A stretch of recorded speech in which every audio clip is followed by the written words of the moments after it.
Welcome back everyone dito sa latest episode ng Deep Dive. Kasama naman natin dito our very very special guest. Nag black and white na naman tayo. Terno talagang great minds think opposite, 'di ba? Yung black and white. Hindi, may stripes ka naman tapos ako may white dito. So medyo there. Thank you so much Attorney Christina Conti for joining us. I know things are really like like parang high velocity right now as we move towards the moment of truth, the trial of the century, in many ways, the first Asian Ah, leader to officially face confirmation of charges.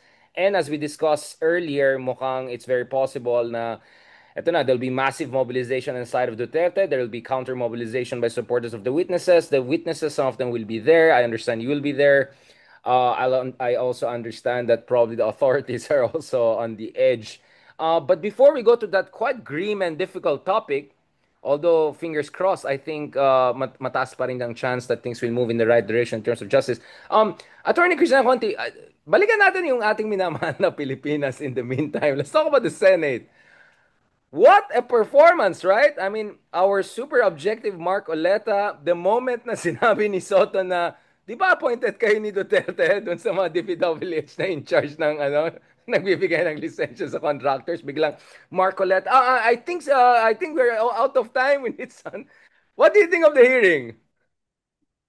ah, Revelatory. Kasi, kumbaga, these are things that we kind of know. Pero yung talagang, kumbaga, ma-confirm na hindi na lang to chismis, hindi na lang to, parang, ha. So, kahit paano, parang may mabubunotang tinik, alam ko na to. Kaya lang, nakakagalit na nakikita ko nga yung iba nagpo-post na, tara, punta na tayo saan? Sa EDSA. Sa, just to expend some steam or to turn whatever anger you have into action. So, hindi ko na maintindihan kasi even with the House investigations, di ba, parang nag-overlap din sila. Parang ang lumalabas, walang malinis. So, yun yung other 50 aspect of Shades. this. Ayan, It's 50 the, Shades of oh, Grey. parang, di ba ikaw, alam niyo yung itsura, yung kay Spider-Man na, yung Spider-Man, yung meme na Yes. ganyan. Parang, corrupt ka rin, di ba? Corrupt ka Pero rin, yung di ba? isa Corrupt ka Venom. rin. Hindi, pero yung isa Venom. Di ba may Venom version? Yung Oo. Dark Spider-Man. Yun ang problema. May dalawang Spider-Man. May isang Venom. That's how I put it. Corrupt Yeah. ka. So, Oh my God. I don't know. And this is the perfect time to call, actually, sorry, both the Senate and the Congress as a circus. Na even if you have good performers there, ultimately, what ako nga, ang naalala ko ah, yung mga parang bloopers. Kasi yun yung tatatak talaga sa isip mo. Kaya for me, as of now, it may serve as entertainment or parang enlightenment to some extent. Pero ang tanong, then what do we do with this? Yung bottom line dyan, ay kailangan may managot. At puti na lang, well, in the case that we're handling and what we'll talk about, may nangyari. Kumbaga, may kinalabasan. Let's keep the best for the last. Let's start with the depressing, tragic comedy we're having. And probably we can also talk about Indonesia because as we speak, I'm talking to my contacts on the ground. Things are Mm. looking really edgy, and I think people have had enough from their version of Grab drivers, Gojek drivers, to students, to the middle class. Grabe na. The system is falling apart very fast. Although, of course, I'm not wishing for any violence or anything. I'm just saying Indonesia na nga, it's kind of real reminder if people really get fed up, it just takes one trigger, 'di ba? And the whole thing could go on fire. But before we go there, let's talk about the bloopers. For me, one of the highlights was Bato de la Rosa. Not once, but twice 2016. asking, kailan talaga nagsimula itong ligaya ng mga Diskaya? Because clearly there were small time, to put it mildly, until sabi niya, I think around 2016, tapos talagang inisis, you are under oath. Can you specify, when did you start to get flood control? 2016 po. And then you could see suddenly Bato goes Parang, silent. Tumingin. Then suddenly Tito Soto, 2016. Like, di ba? that sounds like a familiar year, di ba? And then the next thing you know, Tito Soto saying, di ba kayo, inappoint kayo ni Digong nung time na, di ba, bigla Marcoleta, oh, no, no, no, no, we are out of time, we need to be fair. I love that. That was amazing. Like I said, hindi ko na kailangan magtrabaho. Like, kasi ako, ang hirap na hirap ako over the past 3 months. I keep on saying, what about yung 12,000 flood control projects ni Digong? What Oh, about this? What about that? Because my mayor from Baguio is attacking everything except Duterte era. So like I'm saying, like, wait, nasaan ba tayo? Good governance ba to? So, no, mm. honestly, have you heard Magalong talking about Farmali? Yeah, he's being Has he said called anything? out in a sense. All out, Wala, but wala pa siya except, sinasabi. and then I also love Jingoy. Jingoy! Di ba convicted? Jingoy, really bibo, no? And then siya yung nakakadiri daw yung corruption, di ba? And Jingoy really going asking about the specifics of the car, saan sila bumili, and, trash talking people. I mean, like, the whole thing Tapos was Tito just, Soto saying na, ang tama bang rinig ko, parang siya din daw dealer o may kilala siyang dealer. So they're like parang ako, exchanging cards. Saan ka ulit bumili ng GMC mo? Ano, ito, oh, maganda may alam ko discount ba pa. yan? I can check that out. So parang, Crazy. but yeah, kung tatanggalin mo minsan yung kung sino itong nagsasalita, parang, oo, tama, may point ka. Siya. Pero kapag yun nga, you're looking at Jingoy Estrada, who probably benefited and hindi lang probably, who benefited from the plunder during his father's time, parang, ano ba to, papugian na lang, pagalingan na lang ng pagmamaskara. But nonetheless, kahit paano, nagpapasalamat pa rin tayo na hindi yung may tumatalab sa kapal ng mukha na parang nadadama nila yung ganitong populism, tumatago sa kanila tapos madadama nila na pag ganito, maiipit tayo if we stay silent or if we do something. So, magpapakabida-bida na lang ako. So, medyo gumagana yung bida-bida, Jollibee, ano ba to? Jollibee, ano ba, behavior. Right. So, Kaya, okay lang na. sige. So, it's good to be hypocritical. Yeah. It gets the job done. And I'm so happy to some extent that the Discayas are so truthful. Iba yung pagkaprangka nila, no? Bakit mo binili yung sasakyan dahil sa payong, yung lalagyan ng payong? Uy, Opo. wag ganon. Splice daw yon. Pero But 10 beses ko pinanood, I don't know how to splice that. That didn't look at splice at but all. she also repeated it again. So medyo tinanong ulit siya. Kaya ako parang, grabe yung pagkaprangka nito. So, and in some way, consistent yung story ang nakukuha natin. Kaya, uh, in a way, siguro mabilis-bilis naman siguro yung investigation. Kaya lang ang kinakabahan ako, baka hindi maging cohesive yung investigation. There's one investigation as to how they got the cars, yung ginawa ng BOC, pero baka hindi siya madikit doon sa ill-gotten wealth, so to speak. Kasi may punto din naman nga sila and I hope this does not, but I think hindi naman to tumatagos, no? Na they were paid for these projects, that these technically would not be government funds because they're not government employees, and that this is technically private wealth na nila. Pero hopefully yung mga tao na intindihan na kahit pa the very essence of getting government funds is that, or parang there's a public interest behind it. Kaya nga yung regulation sa tubig, kuryente, 'di ba? Kontrata naman yan, public contracts. Ang bigat ng regulation kasi we think of them as public utilities. Paano pa to? Talagang roads, flood control projects, certainly kailangang mas higpitan pa. Um, Let me rewind a little bit. A little bit. First of all, hindi na siya British accent, no? Si Ah, madam. conversations and very standard American accent. Although yung American accent ko, Donald Trump na eh. Wonderful, beautiful people. No, I mean, first of all, I mean, Sigurado ba tayong siya yon o si Michael V? yun nga Si eh. Bitoy daw yun Like, eh. like, ito, life imitates art ba to? Pati si Michael V. Wait, parang binigyan mo ako ng second career because ang naghahanap ng second career ay si Edu Manzano. My Oh goodness, that yeah. guy is juicing it. Is he like Pasim Flex also? Because some of them are AI, obviously, but some of them are not AI. It's like, oh, are you showing your nice apartment and you're like nice Louis Vuitton? Come on. Come on, seriously, I know maraming mga medyo ibang generation na may crush kay Tito Edu and all. I know you're blinded by your desires, but I'm sorry, like as a guy looking like, dude, come on, Pasim Flex yan. Yun yung parang Parang magda-drive ka, pero i-flex mo yung triceps mo para makikita nung Okay. medyo ano eh, Pasimple. medyo epal, medyo cliche, at saka medyo parang too much na. Like, okay, okay, Yeah, you're funny, but no, but this is a serious point I want to raise because a while ago you said Jingoy, and all those people benefited from the dad's time, but suddenly I was reminded of I don't know if you remember this person, Janet Napoles, PDAF, right? yeah, I remember 12 years ago, we had the supposed 1 million march. Probably we were all in Luneta, 75,000, 100,000. Oh, Corina Sanchez was also there. Um, and and then yun, akala natin yun na yun, galit ng tao. And I was looking at the numbers. It was 10 billion pesos and we called it the mother of all scandals. post that. Kanina, I look at the calculation, we're talking about $10 billion of corruption. So we went down like by a factor of 50, 55 bang exchange rate, 56. So my question here is, hindi ba dapat medyo lampas na tayo sa second stage of grief, which is outrage and anger? Medyo dapat nasa next, medyo parang stuck pa rin tayo sa name and shame. Obviously, shameless tong mga taong to eh. Kung hindi sila makapal ang mukha, they won't be, some of them are still there in Senate or whatever.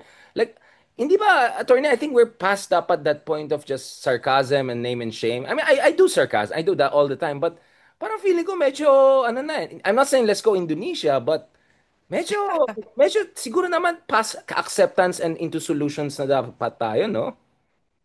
Yeah, kaya ang hirap lang kasi I understand na dito sa Pilipinas, we're in a survival economy.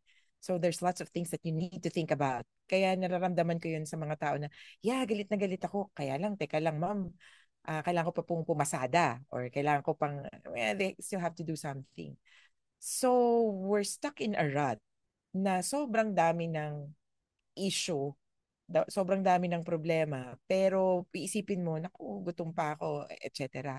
Kaya may isang medyo nag-click sa akin eh. So there was this viral tweet which called for or mentioned that Grab would still work in other countries. So you could order food for the rallies in Indonesia.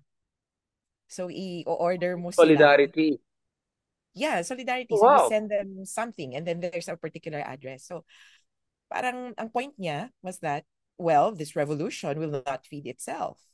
Although, ang inisip ko doon, pinadala niya kasi tubig. So, she sent over so many bottles. Parang, oh, that's, not too environmentally friendly. But then, Kumita pa yung that's, Nestle at saka yung mga korporasyon ng yeah. Pero yung spirit lang na, oo nga, no, if we just get a core of people who will act and they are sustained throughout, kaya eh. And iniisip ko yung kailan yung last time na parang may spontaneous outpouring of like food specifically and yung kumbaga support not just money kasi money it's easy to give away kasi here's my extra money ganyan ganyan pero yung food that you prepared that you ordered na ni-refer sa'yo ganito was during the campaign 2022 when people were passing down puto siopaw along the crowds. Tapos, you don't care who had it. If we just transform that, not as an electoral kumbaga, exercise, into something else, then probably we're looking at the next. solidarity, I man. want to say it na EDSA revolution. Eh. Pero I don't know how it should look like. But there's one invitation I got. May run daw sa UP Diliman this weekend. So I guess dun yung kung galit na galit ka at gusto mong magpawis, pwede. So I'm Di ba medyo monitoring kung escapist matuloy yan? doon. Parang just get the punching bag and get it out. Kasi yun ang worry ko eh, na we'll be stuck at this level of just letting off steam while letting the Titanic ship sink. You know what I'm saying? Like ganun eh. Yeah. Parang that's my worry eh. I think people don't understand where I'm coming from. Kasi sabi ni Richard, but Richard, ano, ba't ka ganyan? Naaway mo lahat? Kasi parang point ko is that I was at that state of mind 12 years ago and some of our friends were at that state of mind 40 years ago. Saan yung development natin? Kung ganun pa rin yung level of political consciousness natin. Like, okay, funny si Edu Manzano, but how is that gonna help us in terms of coming up with, I don't know, People's Tribunal, an independent People's Commission, right? I rather hear more from, I don't know, Heidi Mendoza maybe about account. You get what I'm saying? Because I mean, we're hearing all about these wonderful celebrities who are shocked by corruption and everything, right? I'm sure these celebrities never spend time with any politico. They never they're like totally shocked, right? This is like they're oh okay I'm great, fantastic. I'm glad that they have political consciousness, but hanggang kailan lang ba tayo na hanggang dito lang tayo eh? And that's really my frustration. You were talking about survival Hanggang economy. Well, SOCMED. Indonesia is survival economy. I mean, literally, the people who are now on the streets, ito yung mga Gojek drivers, right? Ito yung mga estudyante, nakita mo, mas payat pa sa atin nung time natin sa UP, di ba? Talagang, kitang-kita mo talaga, medyo, alam mo na, di ba? So, I could imagine. That's mga why taga they're Nara looting the ng University houses. of Jakarta, yung mga ganun type, di ba? Yung mga old Nara. Yung mga itsura nila, yung mga taga Nara dati, yung ganun. Alam mo na yan eh. Alam basta there's a certain profile, taga Nara to, di ba? Ganun eh. So, I don't know. For me, bakit tayo parati may excuse yung ibang bansa, kahit mga pinaka-pobreng bansa or kasing... May nangyayari, Thailand, di ba? Gulo din ang Thailand. At least again, I'm not asking for gulo. I'm asking for change, real change. The only real change we got was Digong, which is for the worst. Uh, so, actually, last year, was it 2024 or 23? Bangladesh. Last year yun. Last year ba? Last year, Student, yeah. student din. Yung Student-led student uprising. revolution. And then there was something changed. Pero from what I hear from them, hanggang ngayon, di pa rin yata nagkaka-eleksyon. Tapos parang same old, same old. Kaya, yeah, I agree na the old mechanisms won't work. Kaya we really have to look at new things. Kaya lang, we need to meet. Kaya these activities na pinananawagan, we just show up and see where we find time to discuss things, etc. Pero I don't know, with so many other issues that we've recently tried to agree on. I did mention in one of our episodes ba yung February 25? Parang Right. kalakhan nun bumuhos ng EDSA, but then parang nawala na rin yung mga ties. Although there were some groups still standing, I hear that one Taft, so the schools in that area, are still agreeing on so many points, and then they will mobilize. Oops, baka naman maano ko, ma-preempt ko. They will mobilize or they will help in some way dito sa September activities, but more for the Well, I'm ICC. glad there are going to be meetings like that. Because the meeting I heard is Sarah wants to meet Lenny again in Bicol. I don't want to put you into trouble, but kailangan ba yan regularly every year? I mean, Parang poon. I mean, how should I put? I mean, It's optics, no? It's just for show talaga. Kaya no, I mean, do iba you yung to meet Sarah to be nice? I mean, like, is it an obligation to meet Sarah Duterte after everything she has done to Leila de Lima? oh, okay. After every, do you get what I'm saying? Like, But from her personality, from what we know, tatanggapin she's niya lang nice. eh. Yeah, she's nice. So, Yeah. ako parang to some extent we need to accept Lenny for all her limitations. Mabait That's siya, one way, tatanggapin that's niya. one way of putting it. Yeah. Kaya I'm seeing some people say that, yeah, I support Lenny. I would have wanted her to do this or to do that. Pero it turns out hindi siya. So maybe she's not the solution, or she's not the Yeah, end maybe all we're and be asking all. too much of her. Sometimes sabi ko, baka nga we're becoming harsh because we're looking at the wrong wall or the wrong tree or something like. Yeah. And she Maybe hasn't she's gonna been, be a great mayor, no question about it. yeah, But ibang leader of opposition is a different ballgame, isn't it? she hasn't been inauthentic eh. Parang wala namang siyang pinangako sa atin na hindi siya kakausap ng iba, na hindi siya mag-welcome ng ganito. She's always been for conciliation, and even during her time as not only vice president, no, pero as what's this, yung char o ng war on drugs.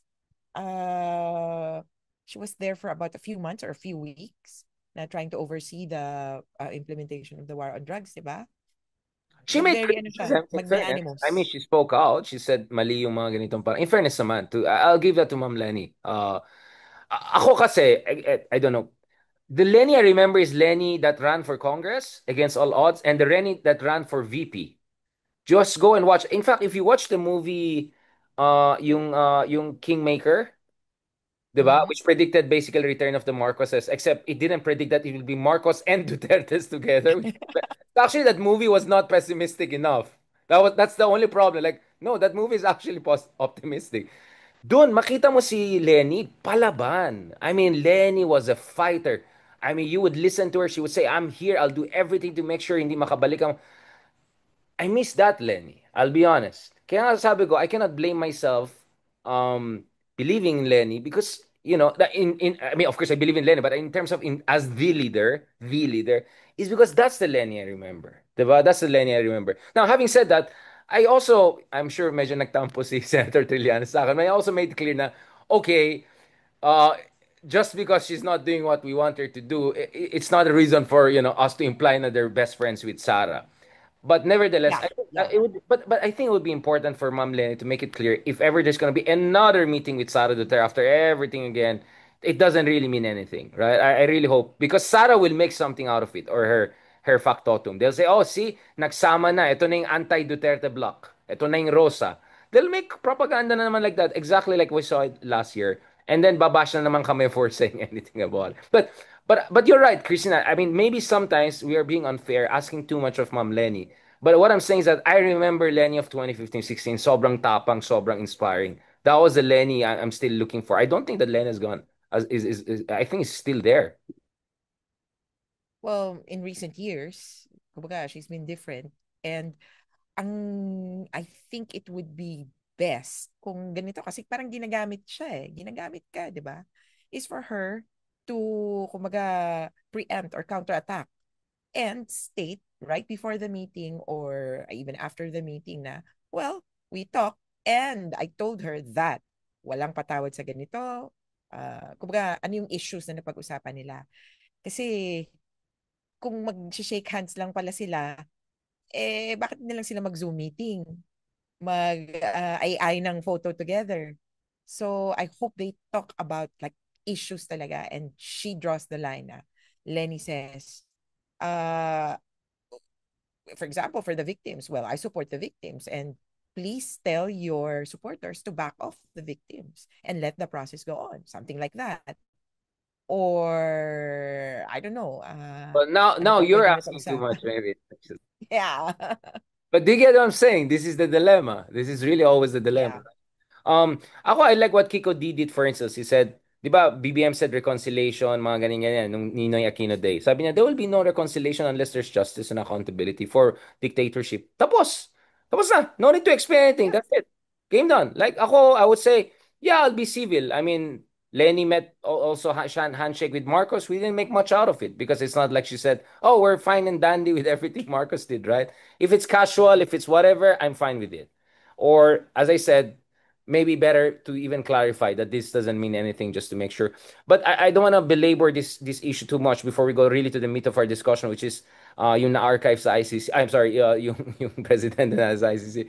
But one thing more I want to ask here is on the issue of corruption. So, Attorney Conti, how do you see movement on this, short of RevGov, short of Indonesian rebel insurrection, short of, I don't know, some military coup or some crazy stuff?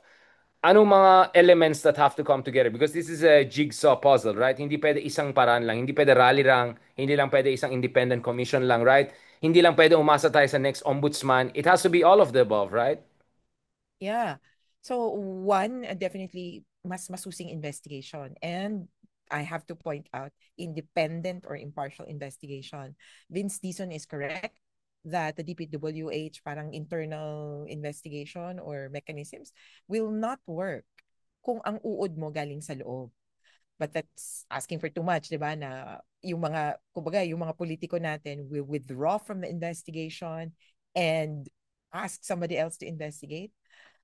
But we're hoping for that. And sana may prosecution. So that's important. But what I'm seeing would be some prosecutions tapos against parang yung kalaban, ganun. Kaya ang makikita ko, there would be a further divide into whose camp you are in Yeah. and then who will, because you will be protected by whichever. And right now, obviously, it will be the BBM camp which will protect itself. So you want to be allied with them para hindi ka mapapansin, hindi ka bubusisiin. Uh, but it just really, ang nakikita ko. So they're looking at Zaldico.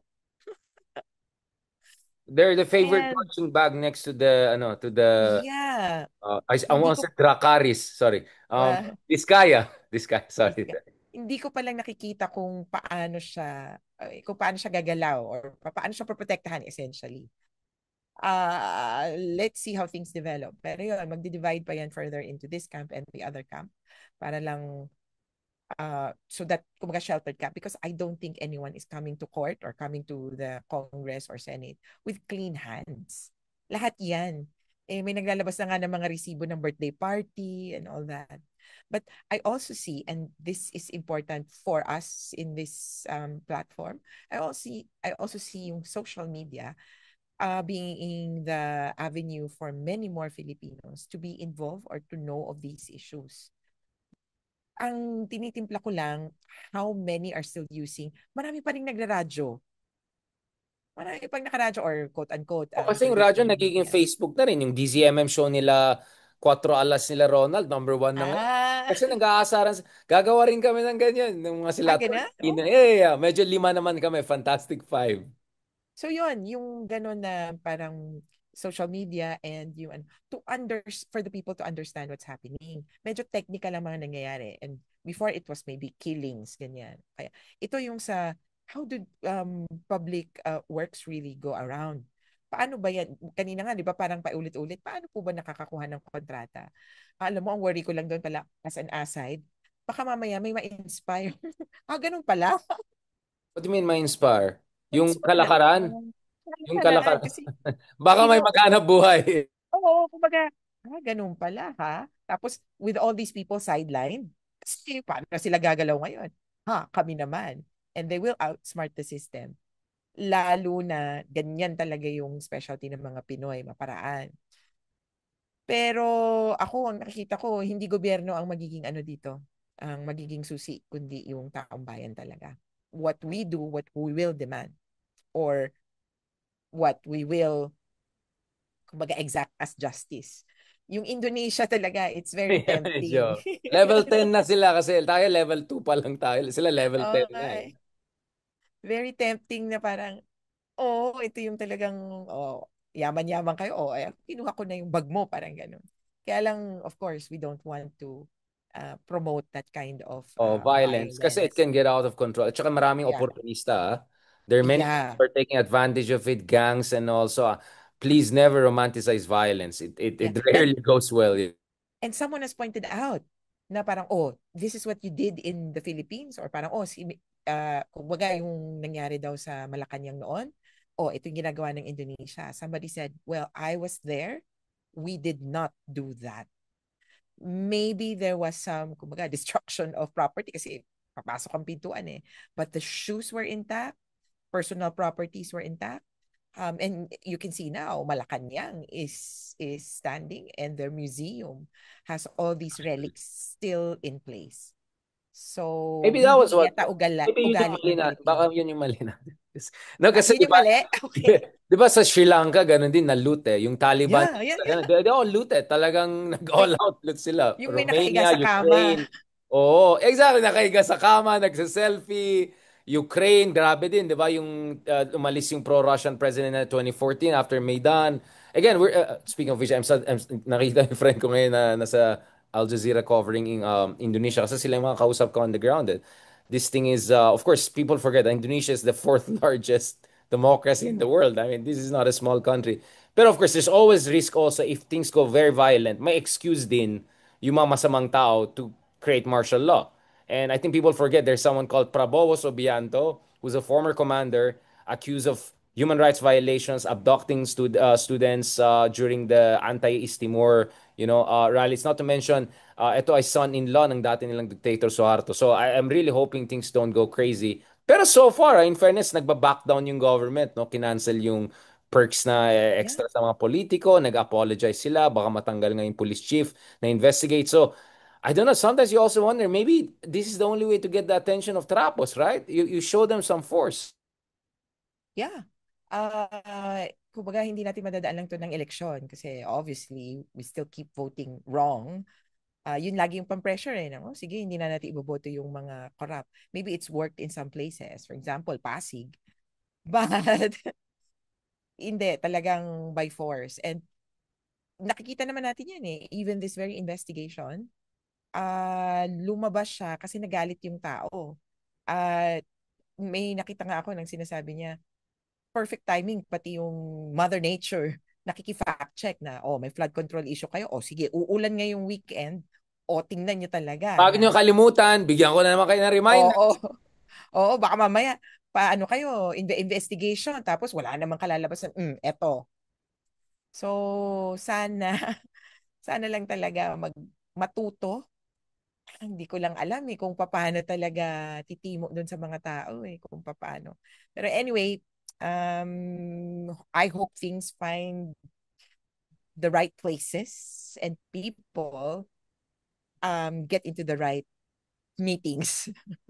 Well, I mean, in fairness, aside from Modern Nature, it's also Vico Soto, right? I mean, he Yeah. really stepped up. I mean, basically, pwede na siya gumawa ng show niya, no? Banat by Vico, di ba? Like di ba? Ang dami niyang resibo eh. Talagang he broke down one by one every item na minention ni Diskaya. So you were saying Diskaya is interestingly honest, but according to Vico, she's not honest enough. So he was like breaking. I like this version of Vico. Oh, Napalaba, sorry. Not honest, prangka. like or Prangka. worse, right? Kumbaga, From brazen. oo, 2016. How many, 28 po. Nagbilang pa siya eh, no? Parang ako na May nahirapan sasakyan. pa siya, no? Tapos hindi, I love her excuse. Kasi apat yung anak namin, kawawa naman. Yeah. Siyempre, pag shiny, morning, iba dapat yung kotse sa hapon, pag rainy, diba? I mean, baka naman, meron silang ganun, meron silang aesthetic choices. Pero yung umbrella talaga, I think yun yung mahirap to get over eh. Hanggang ngayon, I still cannot get over someone buying a car because of the umbrella. Like, alam ko hindi tayo mayaman, we don't understand what yaman means, but hindi rin eh. Like, I like a yacht, you know, like, but I won't buy a Yeah. car for an umbrella. Never, like, never, ever. Tsaka parang grabe yung ano, no? Yung parang walang pagtutumpik-tumpik. Yung mga middle class and kumbaga ordinaryong Pilipino. Parang type ko yan. May ganitong, ano yung mga kausap ko. If they really like it, uuwi muna sila, pag-iisipan, pag binalikan nila at nandun pa, okay, meant to be. Siya wala. Walang patumpik-tumpik. Gusto ko to. Okay. Ano yun, parang Kaya, mga ano, oligarchs, Russian oligarchs. I mean, I've seen some alam mo yung Rodeo Drive sa Beverly Hills, di ba? yeah. Papasok sa loob, I want that, and then yung mga muchacha kukunin. Literally ganun, and then they'll take it and they go. As in, literally ganun. Baka medyo may pagkaganon si Madam. Oo nga eh, no? And iniisip ko na parang saan niya nakuha tong ganung parang culture because she's nouveau-riche.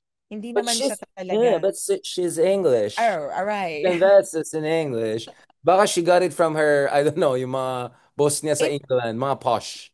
yeah, and then it turns out, tito niya or relative niya, yung Eusebius. Yeah, Oh, kaya the ties that maternal bind. tito. Kaya parang ako, okay, pero you can't really say this runs in the blood, quote unquote. I Pero almost said that.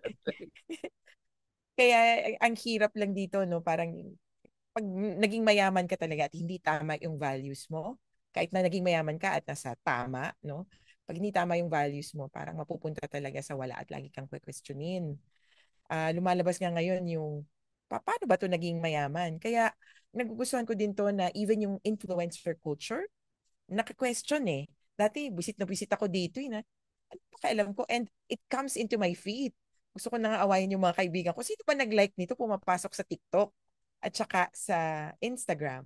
Bakit may ganitong, sorry, ang favorite ko lang ngayon ay si Becca Bloom sa Ayan, Instagram. aminan na.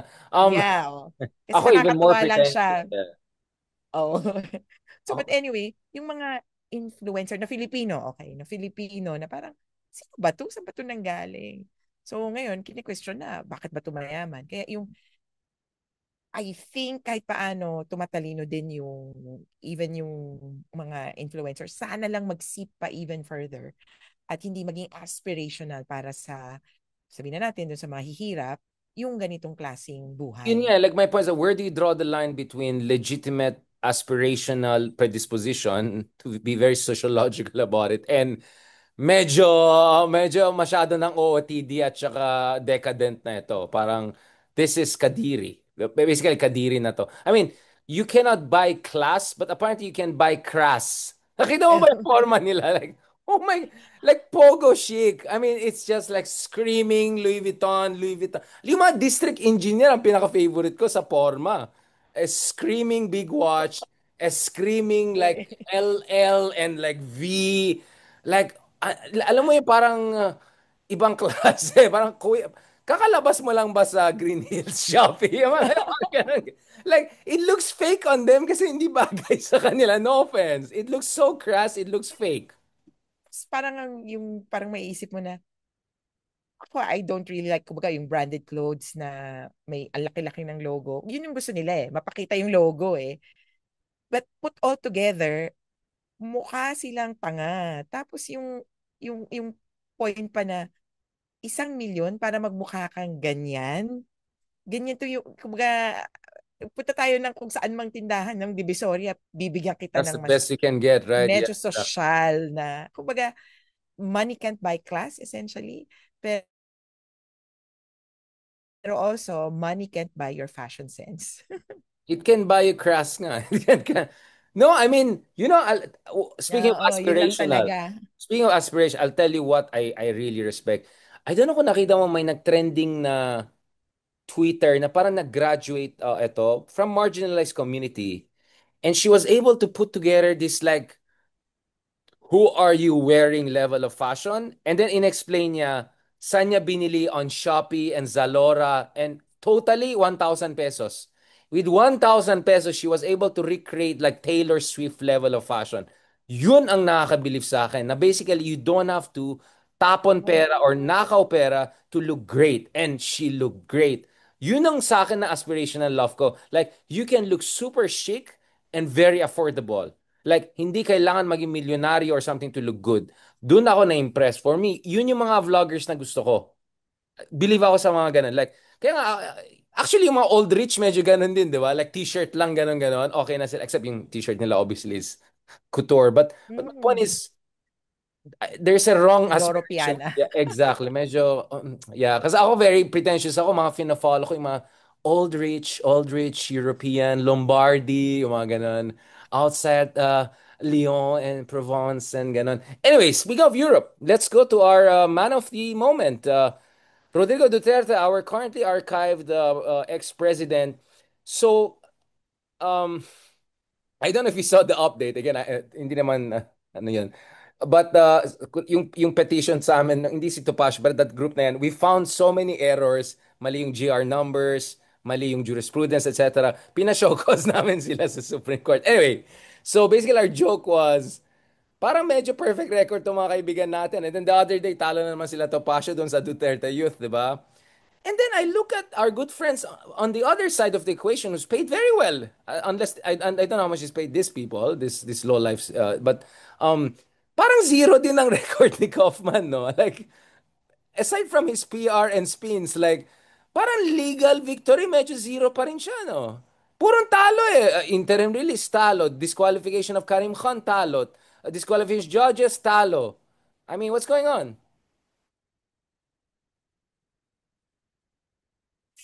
It simply is a difficult case, difficult client na yung kliyente mo mismo umamin na at kung ano-anong mga sinabi, huli sa sariling, di ba, ang isda na huli sa sariling bibig and so forth. And I would imagine, uh, inaaway siya or alam mo naman si Duterte, di ba? I don't know his personality in real life, kumbaga.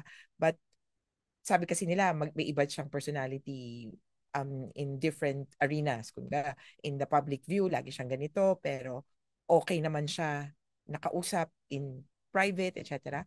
But I could imagine he'd be a difficult client na parang, bakit ganyan ang linya mo? Bakit ganito yung linya mo? And then there's also all sorts of people around him trying to make suggestions. Kaya nga, ayaw ni Kaufman kay Harry Roque, di ba?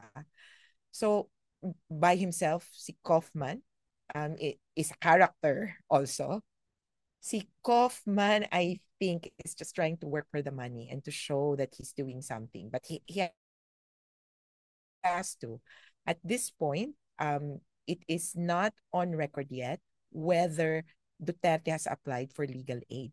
Meaning, and when you apply for legal aid, medyo complicated pa yan because you need to prove that you don't have money. Kaya ako parang, okay, let's see how they will do that. And it's probably because most of the properties, monies, etc. are not in the father's name. Pwede naman ganon na mahirap siya, hindi niya afford. But anyway, wala pang clarification doon na, kumbaga, ICC na ang nagbabayad. So at this point, he's being paid by the Duterte family, like privately, and that means he can charge his private rates. Kasi pag sa ICC may cap. Naka-meter ba yan by the hour ang balita sa... Could be. Because, I mean, private lawyers, and I would imagine international lawyers, do yung billable hours system. So for every hour that you work on the pleading, you log in. As in literally, ganon. Every meeting is logged in. We talk, we discuss for 10 minutes, 5 minutes. I traveled to this place. I had to research this. I talked to someone. So iba entirely yung mainstream lawyering, and I would imagine more so different entirely kung international lawyers. Siguro yung isang pelikula, ano ba to? Series, yung Suits. Diba? Suits kind of talks about how improved the lives of these lawyers could be kung makapasok ka na as a lawyer Including dun yung sa isa na hindi California. nag-aral na genius lang siya naging... Oh, yung genius siya. Tapos Sorry. delivery guy. Tapos nung naging abogado siya, he's earning ano ba, so much. Si Glamour Harry life. Specter earns this much, ganyan, ganyan. So, malaki ang kinikita mo, lalo na if you bring in the clients. And with Kaufman's circumstances, he's been the lawyer for several high-profile, high-ranking na accused or suspects in the ICC. I would imagine malaki ang sinisingil niya. So regular private rates ang singil niya. I heard, I don't know kung lumabas pa, that there could be new cases filed by ICC against Modric and Ben-Gvir for crimes of apartheid. Parang ganun daw, new category. That's I maybe Kaufman will also have another case coming up because he's also related to the other side of the equation, right?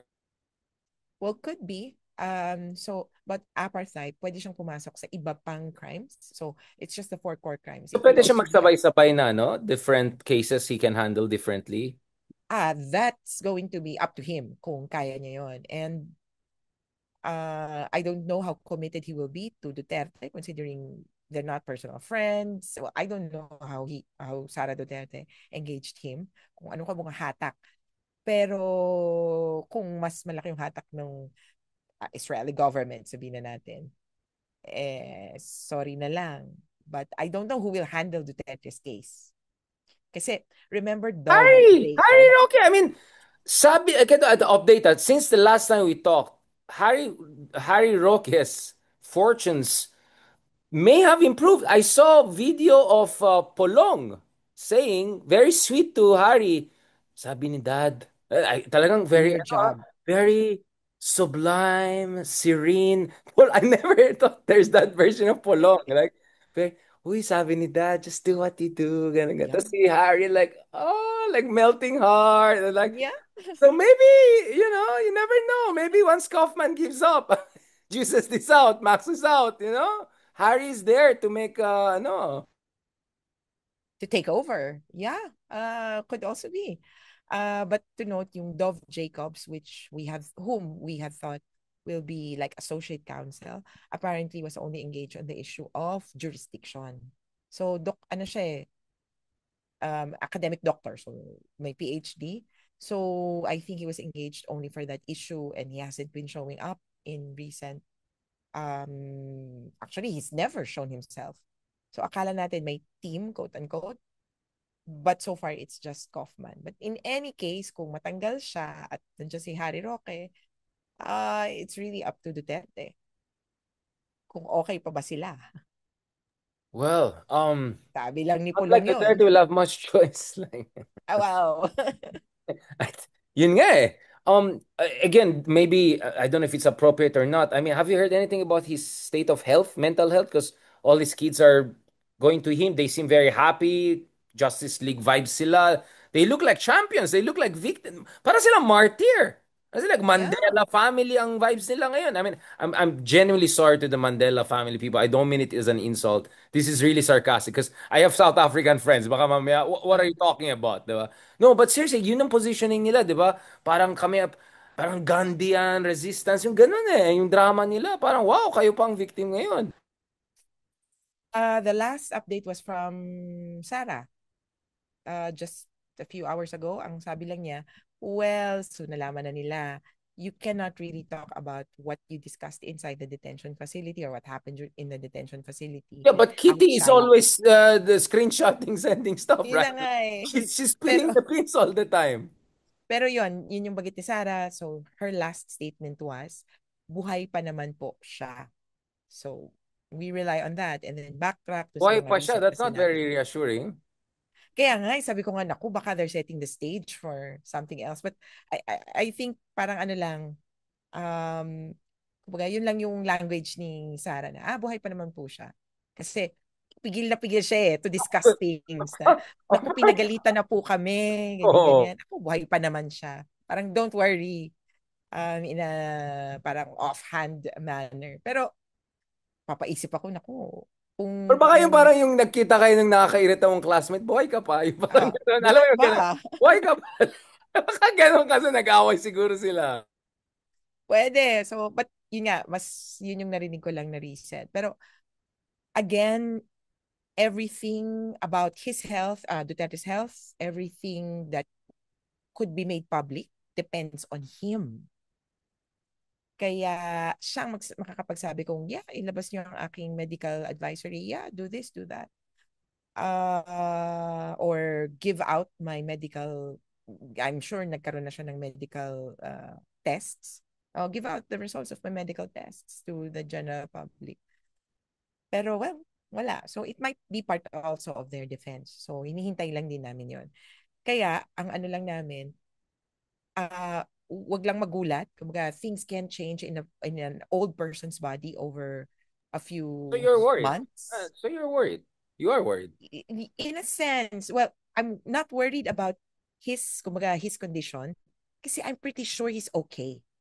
Again, hindi siya So you're pababayaan to. worried that magdrama siya and he might. Yes, I'm Okay. worried about the Oh, that okay. kind of worry. Yeah, I'm worried Because too. I'm very worried. because when because I mean, nag-ano sila nagli-lead up na sila na butot balat ganun. So when he shows up on the 23rd, tapos gone, sabihin na natin, mahaba yung balbas. Oh, and then he Tapos parang cannot say his name pinahaba na yung naman. buhok. Rodrigo Rua. Ganyan siya. Ganun. Oo, ganyan. Tapos ito medyo I think physically may nagbago na talaga sa kanya. I could also imagine the diet and then yung adjustment dun sa lamig.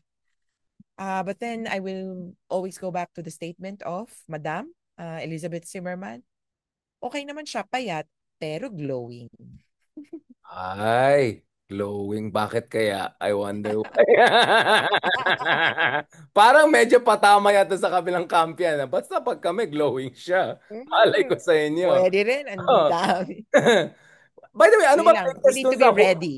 But seriously, this is a matter of national security. Kamusta ang latest sa Humba Wars? This Alvin plus Aldo ba ma? Aldo, Aldo versus these people, nag-away sila, nagla-livestream. Wait. Bago tayo mag-away, i-livestream ko muna dito. Ayan, mag-away tayo. Like, these people, I mean, they're unbelievable. Lahat na lang for the content. Even yung away nila, tas natawa ko kay Harin, sabi niya, bakit ka naka-live kung gusto mo makipa? Nakita ko nga kayo ni Aldo, pinagtatawanan niyo ako para di ka na like, Tisa, Hari talaga! yan medyo parang yeah, you would expect. Pero yung hindi ko kinaya na aspect or talagang parang wow, grabe to. Yung babayaran ko, yung humba. I've never used that in an argument in a sense na Hindi, parang hindi ko ganun kami magets yun Ilocano, eh. sorry. Kasi kasama mga Ilocano, minsan pag-away, bayaran ko yan. Lahat yan, bayaran ko yan. Okay, I okay. don't, he's not Ilocano, but I'm saying like, there are certain cultures, that's your way out. Like, Parang it's like, Okay. I'll buy you, your family, your life. Yung mga ganon. Very Ann Curtis. Oh, Pero, medyo may pagka, I will pero buy yung you. humba, ah, yun yung parang ako, I will buy what I ate. Parang a birthday party. Hindi nga siya Parang, invited, di ba? Kasi yun na nga eh. the issue is not even eating. Like, why are you even here? Yun yung point niya. Actually, Team Alvin ako. I'm sorry to say. I'm Team Alvin. Kami ni Okay. Attorney Falsis, we are Team Alvin. Like, oh nga, bakit siya nandyan? Okay. Well, ako, inaabangan ko lang. I'm here for the entertainment. Aldo, Alvin, whatever. Happy birthday to you. Or belated happy birthday. Pero I guess Humba will not be on the menu in the next meetings. But the Humba fallout will be there, right? Kasi proxy war naman Yes. talaga yan. This is really a proxy war. I mean, let's be honest, right? That's why I'm interested in this Humba situation. Basically, there are two strategies, di ba? Kasi bangag-bangag-bangag yung isa, di ba? Ito yung prof mo, di ba? Tapos yung kabila, interestingly, sila Alvin pa yung professional. Hindi sila bastos, ah. They tag me, they attack me online. Pero respectfully, ah, Oh. Oh, and Alvin has been Alvin, attacking me, but very subtle and very, ano, ah, medyo sarcastic lang, pero hindi bastos. yeah, and It- Alvin, Interesting. parang he's the quote unquote journalist on their side. He interviewed Kaufman, and then Ah, Kaufman was interesting. so, yeah, and Kaufman was so, kumbaga, um, friendly to him na parang, oh, Alvin, you make the right questions. You're better than most journalists, etc. You're amazing. You're So, wonderful. Ganon. yeah, Most but you're asking the beautiful. right questions, essentially. Matalino So, siya. Matalino siya. I watched some of his like, di ba, he started in tourism and all, di ba? So medyo parang yeah, friendly. You know, alam mo yung happy, jolly, ganun siya eh. Maganda yung vibes niya eh. Of course, I don't agree with the person in terms of the DDS. Pero yung personality niya, sobrang hindi katulad nung isa na grating talaga nakakairita, di ba? Oh, by the way, speaking of Humba, marami may message naman Twitter. Remember yung episode natin, pinag-usapan natin, Pizzagate? May Pizzagate kayo sa inyo, di ba? with How about Bongo. the Pizzagate in UP? Oh, oh! Remember? Sabi mo, may pizza, okay na biglang happy ang buhay. Yeah. I'm sorry, Naiiba but ang, wala na, nasa naiiba ang. internet na eh. Wala ka ng takas. Babalikan ko yan. Can you clarify the Pizzagate situation before the Humba? Well, what I can say is that Sir Harry likes pizza, and well, the rest of the class, public international law, love pizza as well. So in some meetings, most meetings of the class, we would have pizza in the middle of the class, and then the kumbaga, hindi na kami tense, hindi na kami stressed. Kaya that could also be a technique for other professors, for the law students Well, out there. I'm not How sure to it's very healthy. mollify. I mean, not like I don't know kung nag-stem cell siya or hindi, but some told me nag-stem cell siya because he didn't live a very healthy life. Like, yeah, Yeah, so it's yun lang. pizza, pizza and Coke. That's it. Mic drop. It's over. Wala na akong masabi. That's the worst way to relax your students. So There basically, has to be killing Coke. them softly. Killing them softly. Wow. Talagang next level. Now, just to recap for people, this is the last but very most super important part.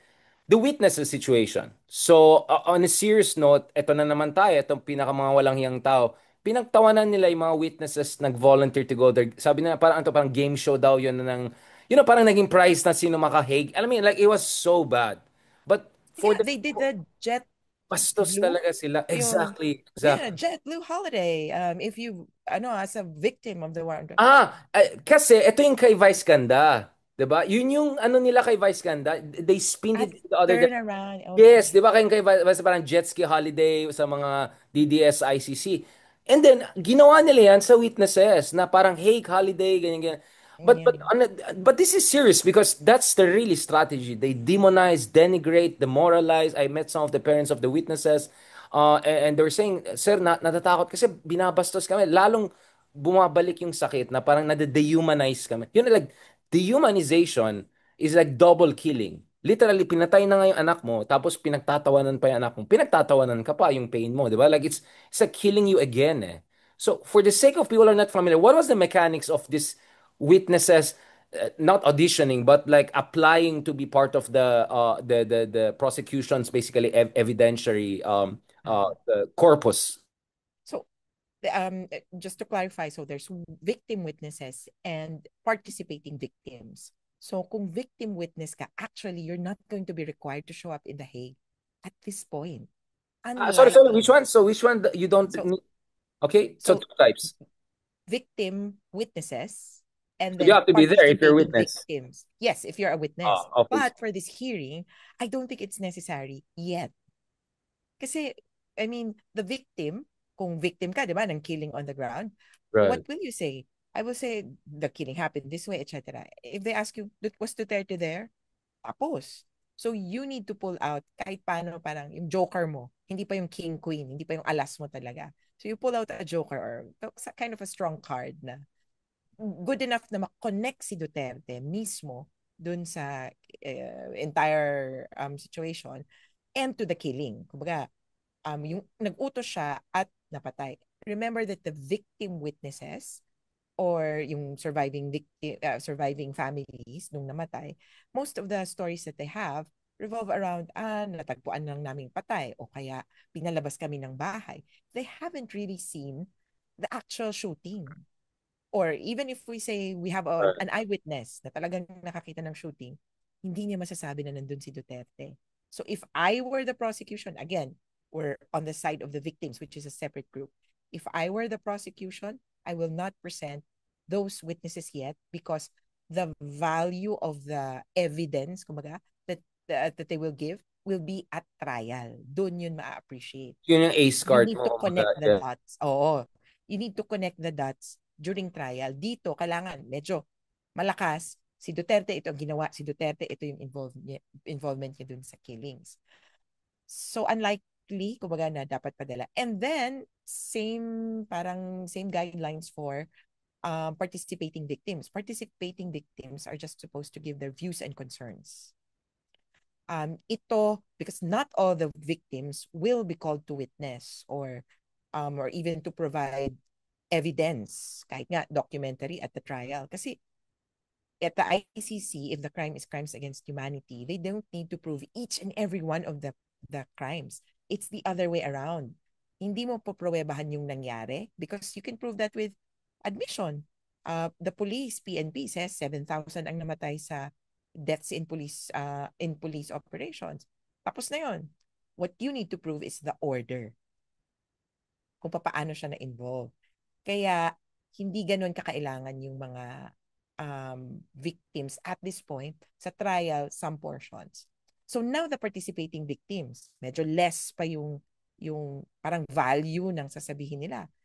They are technically just required to give views and concerns. Anong tingin nyo kapag lalaya na siya? Anong tingin nyo kapag ganito yung argument niya? And views and concerns are to be technical about it, not kumbaga not legal. Ano siya? Parang victim impact statements in some jurisdictions. Sa US, di ba may mga ganyan?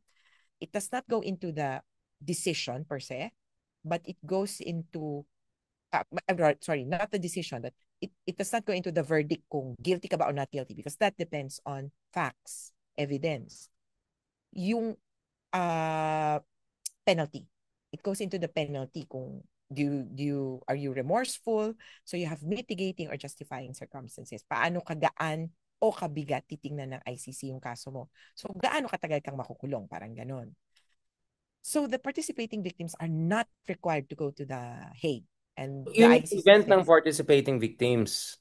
yeah, views and concern. So hindi ito to get a ticket to Hague and all. I mean, even technically speaking, I of course that's propaganda, but so that was about them No, really providing evidentiaries, supplementary, the parang victims, the witness victims yon. Pero again, pailan-ilan lang yan. In some cases nga, tatlo lang yung kinukuha nilang victim witnesses eh. And the rest would be parang ibang level, like insider witnesses or police na bumaliktad. So, because not all the victims will be witnesses, kaya binuo yung concept ng victims participation. So, yung participating victims, even if they will not be heard during the trial, in a sense, as regards the evidence, maririnig yung boses nila as to their sentiments. Yun, lalong hindi required pumunta. At the same time, it works also na, so sa atin kasi di ba pag umatras yung biktima, wala nang kaso. Parang gano'n, di ba? Yung private offended. Nanakawan ako, pag ayaw kong i-pursue yung kaso or nabayaran na ako eventually, okay na ako, i-let go ko na, matidismiss yan eventually. Sa kasong to, because the victims are so, kumbaga in some way, separate from the prosecution of the crime, it's not the victims in initiating the prosecution. You cannot ask or you cannot call for the dismissal of the case if the victims withdraw. At this point, in the trial, kahit na sabihin mo, takutin mo yung mga victims, wala. Kaya, I guess, baka may ganong tactic yung mga DDS, hindi po mag-work. Kahit Yeah, hindi paatrasin yung mag-work. lahat. Hindi Sabihin na natin, mag-work. don't try. Don't Don't, try. don't even At try. hindi magmamatter kung 300, 17, 10 lang ang mag-participate na victims. It's not a loss on the part of the ICC and Pero it will from not an affect optics, the domestic case. politics point of view, Ah, important to push back against. Kasi di ba dalawa yung warfare definitely. natin eh. There's a legal warfare of justice, but there's an informational warfare for political reasons, right? Which is why some victims are going. Exactly. So, kaya sana yung mga, ano lang, kumbaga, mga, ano ba, mga supporters, hopefully, could also help protect the victims in all ways possible. Kung kailangan talaga But no wala pa rin physically, government support, Christina? it's participating victims. Government said they will support victim witnesses. So yung victim witnesses Yeah. So kasi, second layer yun yung, kasi yun. Yeah, oh, it's yung victim witnesses, ito yung kumbaga talaga magte-testify. And um parang yung mag-victim, ano to, yung witness protection program, parang ganon. So they can do that, pero there's a lot of, kumbaga, cons to that. If you're under witness protection, paano ka magtatrabaho? Paano yung eskwela ng anak mo, etc. Kaya not many choose to be in a witness, in a very strict witness protection program. Lalo na if you're unsure when the trial will take place or when you are going to testify. Long term to, we're looking at probably 10 years. Kaya baka yung iba nino-romanticize kasi feeling nila bibigyan ng yeah. bagong identity. Di ba yung sa US? Yung New mga Hollywood movies, yeah, identity, yeah. transplant, gano'n. So no, it Correct. doesn't work that way in the Oh, Philippines wow. or even with the ICC. Kaya it's a little bit more complicated, It's tough. It's very tough. even with government support. Kasi for participating Correct. victims, what I can say is, yung, kumbaga, uh, they will give their views and concerns. It's really still civil society that has taken the lead. Ang government kasi, they will protect victims or victim witnesses. But how sure are they that they have Right. completely ask everybody, magiging witness ka ba? Kasi under ano din yan eh, secret din yan eh. Yeah. Kaya, Wow. ah, it's more complicated More than, power to kumbaga, you. Yeah. simply saying na ang victims may free ticket, etc. But, tayo-tayo lang din to. Yeah. I can safely say that the Philippine government is not supporting participating victims in this process Should they yet. or would you welcome that? I mean, are you comfortable with that?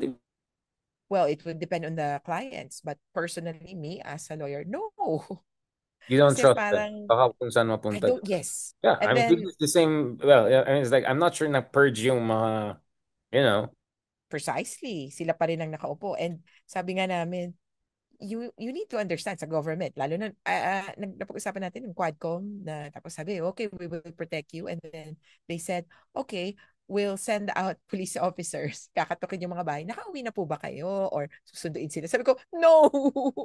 Wow, that's Absolutely. like We do not do that because the trauma, the history, the tokang. Yeah, and that's literal tokang. Yeah. kaya no. So you could imagine the limitations of what government can do. Kaya, sipin mo na parang, sige, we will protect you. O sige, pa-escorta namin kayo sa police.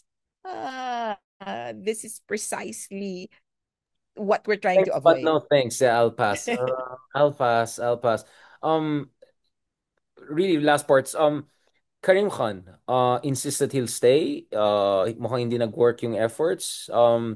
What's the relevance of that? Sa akin, and I think I've been misquoted on this, ang sinasabi ko, Karim Khan per se is not much of a big factor in the prosecution of the case as of now. And I think even moving forward. In terms of technical input, pero symbolically, moral-wise, Uh, well, we have to kumaga step back pa kasi there's a lot of other cases and I'm concerned with what happened in the Venezuela case na may excusal din siya doon kasi yung sister-in-law niya represents Maduro or is a government lawyer, something like that. oh, So yon, it was just a few weeks or the week I before didn't know that the Venezuela. request Oh, for oh. withdrawal or the disqualification of Duterte in the Philippine case. So parang sunod-sunod.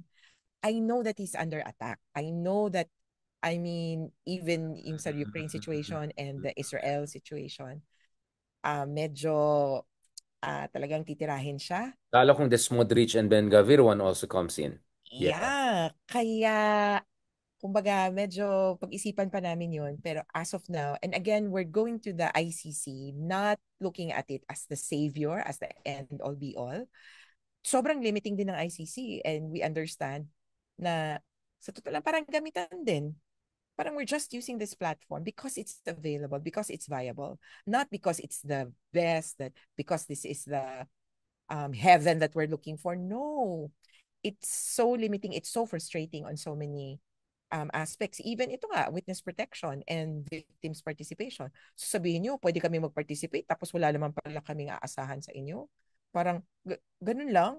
Kasi, well, okay, yung limitation nila is, lagi nilang sinasabi, the first line of kumbaga defense is anonymity, protection. Kumbaga, anonymity can protect you. Pero sabi namin, that kind of does not work in a situation where you clearly know who the victims are. In a community, alam mo kung sinong mga natokhang. So kung DDS ka or si Duterte All ka, world masyado. alam mo kung sino, identifiable yung victims. Hindi yan.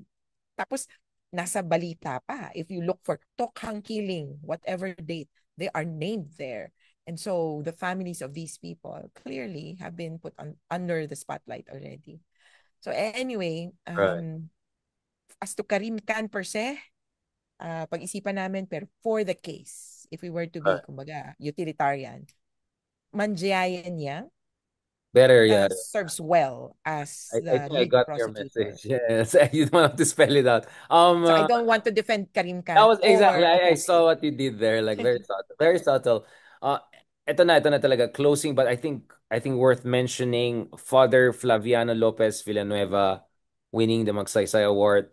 This is again one of the unsung heroes who's no longer unsung. He's now officially a hero. Can you shed light both on what you understand of his contribution? I know from my own contacts, noon pa, how he helped a lot of people, really risk his life, among others. Las Cañas, Matabato. But just for the sake of our audience, what is your understanding of that? And then I know you come from a progressive background, but it's not about. But in terms of, I mean, there's liberation theology, right? So you can see a left Catholicism meeting some sort of social, kind of socialistic, leftist, progressive ideas. How important is it to see the Catholic Church playing this important role? Because I'll be honest, I know many non-Catholic groups who serve as enablers for Duterte. One of them even had as what their guest of honor speaker, si Harry Roque. I remember that day very well. It's like, oh, fascinating. A lot of them were trying to justify what Duterte was doing. I don't know, quoting, I don't know, this is what happened, this is what was said in Leviticus. This was, that selectively just look for the most, I don't know, Battle of Jericho and how everyone, like yung mga ganon. I never forgot those people who enabled the Duterte administration, the false prophets and the people who really, really, twisted the sacred text. And at the same time, I was very critical of the Catholic Church for a very long time for reasons that I think everyone should know. But I felt they really, especially over the past decade, they've been very, very important, especially on this front. No, Cardinal David, and now of course Father Flavio. Can you talk about him as a person and also that kind of institutional contribution of Catholicism? It, Hmm. as a progressive, obviously, right? Yeah. So don't worry, we're not Yeah. going to quote from Bible here and compare notes. Alam ko lang, John 3:16. So, Father Flavi actually is a member of our network, Duterte Panagbutin Network. We have, I think it was there at the launch, and then we have coordinated at the least dun sa victims' concerns. He has his own group, and we have been together in several, yung inquiry, congressional inquiry. He was at the Senate hearing. He's brought together and kind of put together a ragtag team or ragtag group of victims. Kasi there's a particular arena, kumbaga, or service that Flavi provided for the victims. And this is connected as well to how the institutionally the Catholic Church comes into the picture sa war on drugs.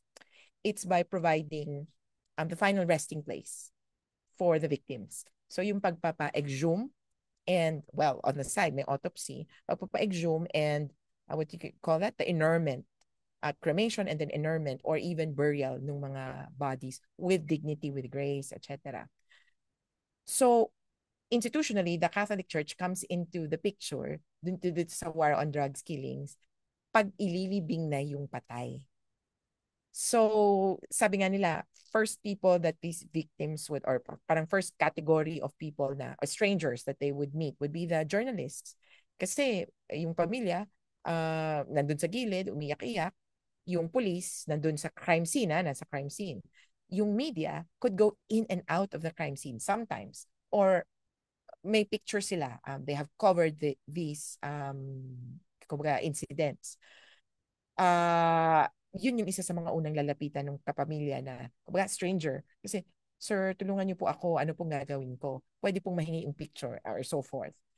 Then the next issue that you would have is how to claim the bodies from the morgue or from the hospital. Doon, doon dito mamapasok ang local government and the, ano to, yung next stranger, but not really stranger, yung mga punerarya. So, i-claim mo yung body, paano makukuha yung death certificate, and then yung paglibing. So, it's journalists, funeraria, and then parish priest. Kasi kailangan mong well, usually Catholic naman yung mga Pilipino, di ba? So, papabendisyonan mo, etc. And dun yung pasok ng Catholic Church. They're always kind of there in some way or in some form, whether magbibindisyon or hihinga ng pera para pampalibing or makakatulong para i-process yung ibang Support dokumento and so mechanism forth. talaga. Kaya yung sabi ko nga, hindi na nga religion yung nagka-come into play dito eh, but humanity. Kumbaga, sabi nga nila, the teachings of Christ. At sinasabi din niya na Father Flavi. Si Father Flavi has a very peculiar reason why he's in this sphere.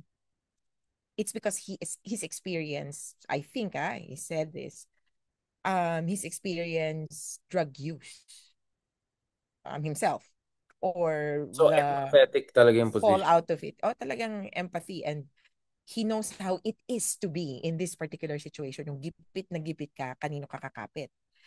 Kaya yun nga, journalists, punerarya, church, and thankfully, nag-meet halfway in a sense naman yung mga churches. There are some parishes that have provided even livelihood support for the families. Yung iba, nagsusponsor, sorry, tama ba yung term? Nagsusponsor or nagbibigay ng financial assistance sa panlibing. Sila din ang magmimisa, sila din ang etc. So, yung kay Father Flavi na service, which was exhumation and cremation, sorry, oh yeah, exhumation, autopsy, cremation, and then interment, was a welcome relief for others. Kasi parang, paano ko ito ililibing? And I'm not sure if for many of the viewers here, if you would be familiar, apparently, yung hindi lang, baka yung iba kasi nakabili na ng, pag-isipan na natin yun yung cemetery plot, sorry to be morbid, pero bumili na ng lupa, ganyan. So, for these families, di pa sila nakakabili ng lupa and so forth. So, medyo mas mahal and so they rent the space. Kaya nagkaroon ng issue, nagkaroon ng whole hullabaloo tungkol dun sa exhumation kasi 2016, after 5 years or 6 years, nag-expire yung lease Do you have to do exhume ng the body? apartment. At kukunin yung katawan. Kung wala kang pera, kukunin yung katawan, itatapon sa mass grave kung hindi ka makakabayad. Kaya perfect, kumbaga, yung Grabe eksena naman yung ni Father political Flavi na, economy na yun. "Ha, Grabe dito na. ako." Kaya, and I would say, most of the providers or service providers dito sa arena na to, uh, nakapasok or pumapasok kasi merong service, may gap doon sa pag-provide ng service. Kung ito yung kailangan at this point. And he's found his niche. And actually, Father Flavi, well, congratulations sa Magsaysay Award, pero he was also, I think, celebrated by the Dutch government. So he also won, it's not, is it the Tulip Award or something? Basta he won a prize from the Dutch government as well, recognizing this particular project as well. Kaya we're thankful that we're in this space with him and other I mean, Cardinal David, groups. right? Speaking out very strongly Yeah. of Valenzuela. I mean, at the heart, this was the heart of the carnage of Duterte's drug war. For me, it's not just that support. They spoke up. I mean, Cardinal David is even talking the Gaza issue very strongly, Yeah. very, very You, strongly. and literally, the church is the last refuge for these victims. We've had, sige na nga, okay lang naman eh. In general, kumbaga, we've had so many activities with the victims of the war on drugs in churches. That's the safest place for them, the safest place for us as well. Kumbaga, yun na lang talaga ang maiisip mong most natural. Sabi nga nila, so paano kayo? Kasi pag pumunta ka sa community, dayo ka. So recently, parang pinag-iisipan na namin yun na, oh, tapos kilala ka pa na paano kung may DDS dyan. Kaya yung church talaga ang pinaka-neutral and safe place for victims to go to. Very solemn note. Thank you so much, Attorney Conti. I mean, 1.5 hours just passed. Just breezy conversation always with you. Such a pleasure. Thank you so much for sharing your time. Obviously, there's even more technical questions to us, but I'd rather come back to you after siguro the trials and all. But sa pagkaintindi ko, we're expecting a few days of trial, right?